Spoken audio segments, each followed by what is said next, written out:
मराठीतच बोलतो. आजचा दिवस हा महालक्ष्मींचा दिवस आहे आणि जी महाराष्ट्रामध्ये या कोकणात आणि भारतातल्या बहुतेक प्रांतामध्ये हे पूजेचं महत्त्व आहे. कोकणामध्ये पण महालक्ष्म्या बसतात आणि बाकी ठिकाणी पण त्यांचे वेगवेगळे प्रत्येक ठिकाणचं वेगवेगळं महत्त्व आणि वेगवेगळी पूजा असते. नैवेद्य पण प्रत्येक ठिकाणी वेगवेगळे असतात. तर आमच्या इथे जी माझ्या माहेरची आहे, मी या घरची बाहेरवासीन आहे आणि माझ्या माहेरी हे जवळपास 25 वर्षापासून महालक्ष्म्या बसत आहे. माझे मोठे भाऊ श्री मार्तंडराव दादाराव देशमुख आणि माझ्या बहिणी नीलाताई देशमुख यांना दृष्टांत झाला होता की त्यांच्या स्वप्नामध्ये महालक्ष्म्या दिसायच्या नेहमी.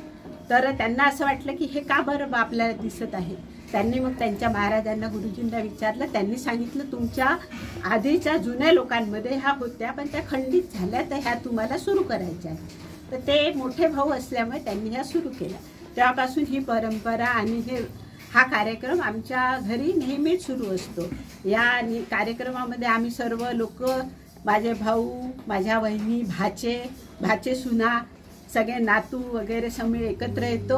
आम्ही 8 दिवस आम्ही छान इथे सर्व कार्यक्रम साजरे करतो आणि सगळं या महालक्ष्मीच्या कृपेने सगळ्यांचं सगळं खूप चांगलं आहे. महालक्ष्मीला आवडत नाही असं काय लक्षात ठेवलं?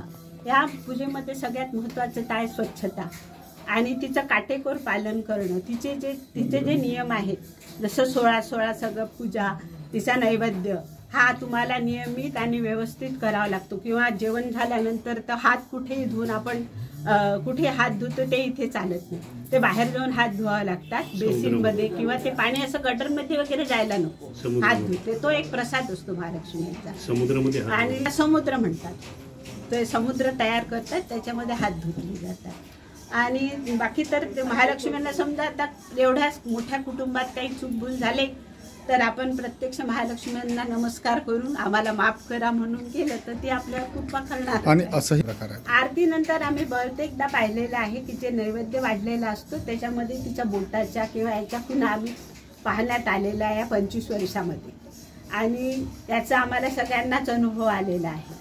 आणि ही ते म्हणजे श्रद्धा आहे आपली आणि देवाची कृपा पण आहे आमच्या सर्वांवर. तुमचं नाव सांगा आणि आज आगमन झालं ज्येष्ठ गौरी गणेशाचं, नेमकं काय महत्त्व आहे आणि किती दिवसाची कशी परंपरा आहे आणि काय पूजा अर्चना केली जाते? मी जयेश देशमुख, नागपूरवरनं.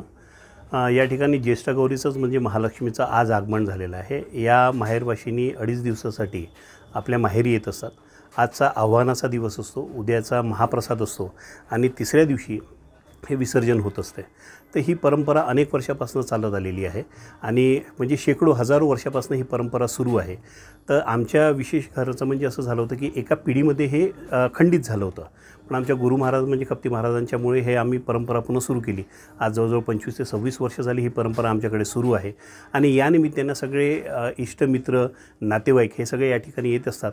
आणि या धावपळीच्या आणि धकाधकीच्या जीवनामध्ये हा उत्साह, हा परंपरा, ही जी ऊर्जा आहे महालक्ष्मीची, ही सर्वांना आम्हाला भेटते आणि याच माध्यमातून आम्ही पुढच्या भविष्यामध्ये वाटचाल करत असतो.